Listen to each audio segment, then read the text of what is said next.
saviez qu'on consomme 1 300 000 litres d'eau par seconde sur la planète ? Qu'en France, 20% de cette or bleue est perdue chaque année à cause de fuites dans le réseau ? Et que plus d'un humain sur 4 n'a pas accès à l'eau potable ? Bonjour et bienvenue dans Plan B, l'économie autrement. Réchauffement climatique, augmentation de la population, il fait soif sur la planète. Près de la moitié de l'humanité vit déjà dans une région en stress hydrique au moins un mois par an. Et pourtant, l'eau recouvre 70% du globe. Mais seule une grosse goutte, 2,5%, n'est pas salée. Faut-il nous donner la mer à boire ? Et si oui, comment la dessaler sans polluer ? 2 startups françaises ont chacune leur méthode. Filtrer l'eau de mer pour enlever le sel par osmose inverse. L'idée n'est pas nouvelle. La promesse ici, c'est d'émettre moins de gaz à effet de serre. Se débarrasser des sels dans l'eau, c'est ce qu'il y a de plus difficile. Donc, il faut mettre l'eau sous pression pour traverser les membranes, pour qu'on ait une partie qui soit donc cette eau potable et une autre partie qui conserve les sels et dont on se débarrasse. L'énergie solaire, c'est à la fois la moins chère et celle qui est la plus décarbonée. Surtout que dans les zones enclavées, le dessalement fonctionne souvent au diesel, particulièrement polluant. Reste à traiter la saumure, le déchet salé qu'on a séparé de l'eau. Sur les côtes, il est rejeté en mer, mais à l'intérieur des terres, quand on dessale de l'eau saumâtre, il y a d'autres options. On tente de valoriser cette saumure et ce qu'on a mis en place notamment au Maroc ou encore au Sénégal, c'est de faire une lagune plantée avec des plantes résistantes au sel et qui permettent ensuite d'alimenter le bétail typiquement avec du fourrage qui soit riche en minéraux. Mais le front de la soif remonte partout, y compris en France. L'été, les restrictions d'eau sont monnaie courante. Les ports de plaisance sont de plus en plus nombreux à opter pour le dessalement. C'est indispensable de rincer un bateau. C'est vraiment indispensable. Le sel esquinte tout. L'avantage de cette eau dessalée, c'est qu'en fait, elle contient aucun calcaire. Donc pas de dépôt, pas de traces. Et puis, sur le plan écologique, c'est quand même un petit peu mieux que d'utiliser l'eau du robinet, qui est potable. Inconvénient majeur de l'osmose inverse, l'utilisation de produits chimiques pour désencrasser les filtres. Des produits rejetés dans la saumure, qui est plus salée que l'eau de mer.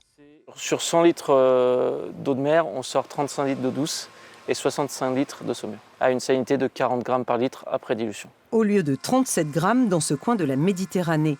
Mais une autre solution vient tout juste d'être brevetée. Cette fois, plus d'osmose inverse, mais un procédé de cryoséparation qui améliore nettement les rejets. L'eau pure se cristallise à 0 degré, tandis qu'une eau chargée en sel se cristallise entre moins 5 et moins 6 degrés. Donc nous allons glacifier de l'eau de mer et nous allons séparer le solide du liquide pour garder le solide qui est donc de l'eau potable. Donc nous n'avons absolument aucun impact négatif sur l'écosystème marin car on en rejette avec une extra-salinité de 10%. Moins consommateur d'eau, ce système est pour le moment plus gourmand en énergie mais peut fonctionner au solaire. Autre avantage, l'eau potable est déjà en partie minéralisée. Toute cette technologie a pour vocation de créer le maximum de cristaux purs. Un cristal qui est pur, c'est un cristal qui est plat, qui est en 2 dimensions. Tandis qu'un cristal amorphe est un cristal qui est en 3 dimensions et qui va venir encapsuler des sels minéraux. Donc toute la technologie de Seaward, c'est de créer le maximum de cristaux d'eau pure, des cristaux plats, pour avoir la meilleure des qualités d'eau potable. Et donc là, nous arrivons avec une qualité de 0,25 g de sel par litre. Contre 0,4 g pour l'eau du robinet en France. Mais le dessalement reste une solution de dernier recours. Aujourd'hui, 10% de l'eau destinée à la consommation humaine vient de l'océan. Dessaler émet déjà 20 millions de tonnes de CO2 par an, autant que la Belgique.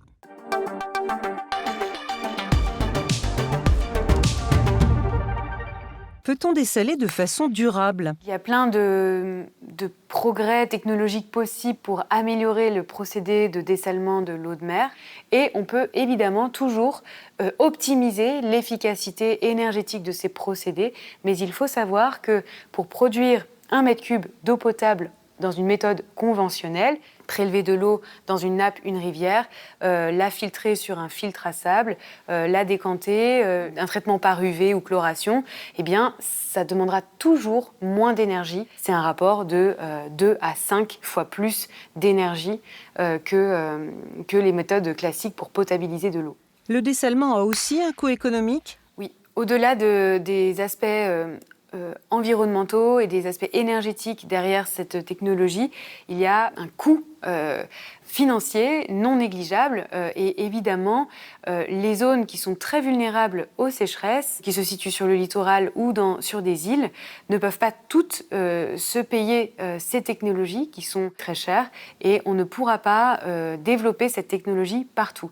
Elle peut être développée en cas de secours, en cas de besoin, mais ce n'est pas des technologies qui vont permettre de fournir de l'eau potable toute l'année à une population exposée à des risques des sécheresses. Et ailleurs dans le monde, comment créer de l'eau potable sans polluer ? Sur l'île espagnole de Grande Canarie, ces filets attrape-brouillard placés face au vent captent l'eau en suspension dans les brumes.